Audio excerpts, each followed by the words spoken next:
when I was around 21, I think. It's a very weird time for me. I just recently kind of broken my own heart with my first love. You know how that goes. Um, I was looking into my 20s, you know. I was a skateboarder. I grew up skateboarding. It saved my life. Thank you, skateboarding. Gave me so much and still does. But at that point, it was a different era. At that time, 21 was too old to be skateboarding. 22, it's unheard of. The pros were retiring at 21. And there was an incredible pressure all around me to quit from people, which is weird. Like, what's at their concern? But you know how these things go. Now it's totally different, you know? There's 80-year-old skateboarders. Tony Hawk's 55, still ripping, you know? It's beautiful, it's free, it's freer than ever, and yeah, it's transcendent.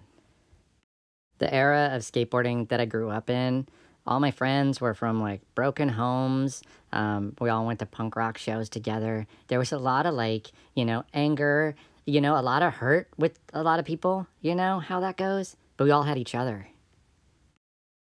I had the blessing of having some great parents. My dad built us a ramp in the backyard, a half pipe. It was unheard of. And everybody congregated at our place sometimes, and everybody respected the fuck out of my parents. It was like a little solace, you know, in this crazy world. I look back on it, and I just feel like how incredibly lucky I was and how grateful I am for that. All of that, you know, like that's just such a gift. So we had this basically like brother and sisterhood with anybody that skated. Like it's just this tight, gorgeous bond, you know, that I don't know. I needed it. It was, I can't even put it to words. So there was this era, I discovered painting and kind of just became a hermit. That's all I did was work, go to work, come home, paint for 8 hours. It was crazy. I had zero friends. It was another thing. There was these swaths of my life where I just had zero friends for a moment, you know? Very strange. That was by choice. I just went into hermit mode. That might have been the first time I did that. So I would just paint all day. I was nursing the heartbreak of my first love. I'm sitting there, I'm still skating, but I'm just watching the time tick down when, you know, like, this thing is leaving me too, right? Very strange that, like, 22, I was feeling incredibly old. Like, wow, this is all over. These eras are over. I'm just feeling like, I don't even know why, it just feels so irrational now. Just so strange to have thought that way. I get a call one day. It's one of those calls that I felt coming. I don't know what it is, and I've had them before. Or on the other end of the line, it's like, hey man, you know Jiim? I'm like, oh fuck. I had lost touch with them at that point. Kind of how I was losing touch with everybody. Everything was just sliding away. But in junior high and high school, we were so close. We were brothers. Jiim had this deep, deep pain in him. Like, deep pain, deep rage. It was a justifiable rage. His dad was a real piece of shit. He had, like, burn mark scars, like, a lot, like, all over his arms and hands, his neck. His dad was, like, tortured him as a kid. He lived in a hotel for a while when we were in high school just to get away from that, like, terrible home life. Your group of skaters back then, the whole world was against us, and we all had each other, you know? So it just created this bond that was like, it was fierce. No one else mattered, you know? Skateboarding during that era was not a cool thing.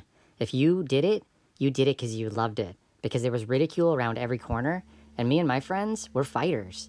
We wouldn't take it, so every single day was a conflict, because people wouldn't leave us the fuck alone. And sometimes we wouldn't leave other people alone.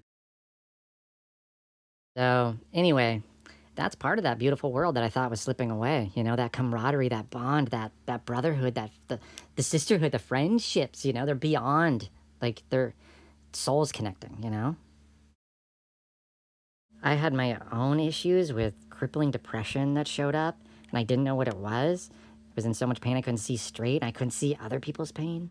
Jiim had this rage inside of him and this deep, like, oh my God, like unfathomable pain, you know, unfathomable. But to his friends, it was like a fierce love. It was so bipolar, you know, it was scary. It's fucking scary.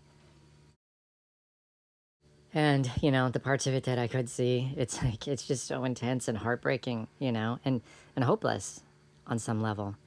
Can't do anything. The last time that I saw Jim, I was up snowboarding and it was at night. It's like one of the most beautiful times. And I saw him and he was boarding with his brother and he just seemed more intense than ever. But he seemed like in a good place. And I was like, yeah, Jim's going to be a pro. He's just so fucking good. But it's almost like all those risks he took are like something deep down. It came from a place where he didn't care about himself. He didn't care about his life. It was fucking crazy. And it's crazy to think of now. I mean, this was all like mental health mixed with drugs to get some relief. And yeah, there's just nothing, there's no way to help. There's nothing that you can do. Anyway, wherever you're at, Jim, I love the shit out of you, bro. I love the shit out of you.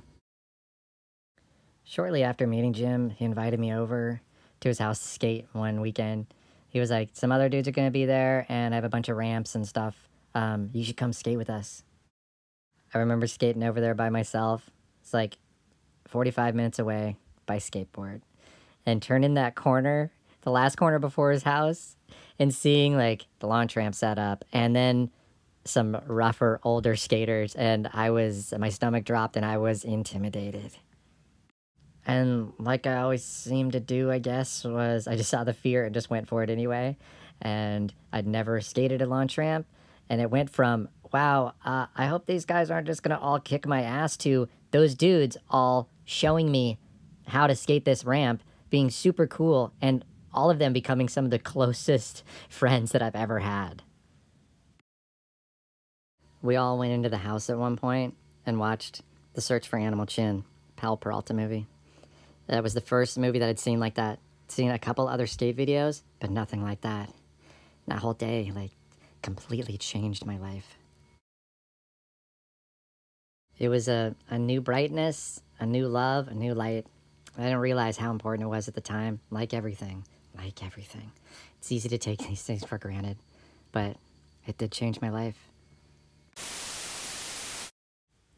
So, like I said, I was 22, feeling really old, and what am I gonna do next? And then I got that news at Jiim, and all I could think of was like, dude, we're only 22, man.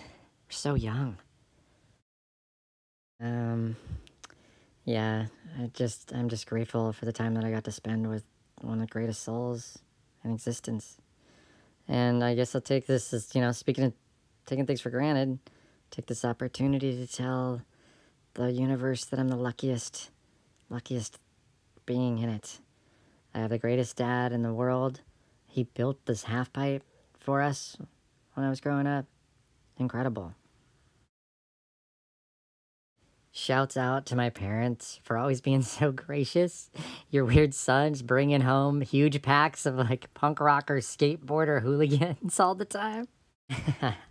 And there was times there was like 30, 40 people hanging around. It's a lot. But yeah, it was beautiful. Okay, I've taken up enough of your time. I'm going to leave you with this one. Interesting fun fact about that half pipe was it was built, and my parents were always worried about getting sued if someone got hurt on it. But the fence line they share with an elementary school, and the property lines were drawn wrong. So years and years later, we found out that ramp was actually on school property the entire time. It's just crazy, that scenario, that we were technically skating on school property the entire time that school was always kicking us off their property. It's just, that's life. So surreal. Okay. I love you. Don't forget to celebrate your life. Stories that you go through, you get to keep those. That's what it's about.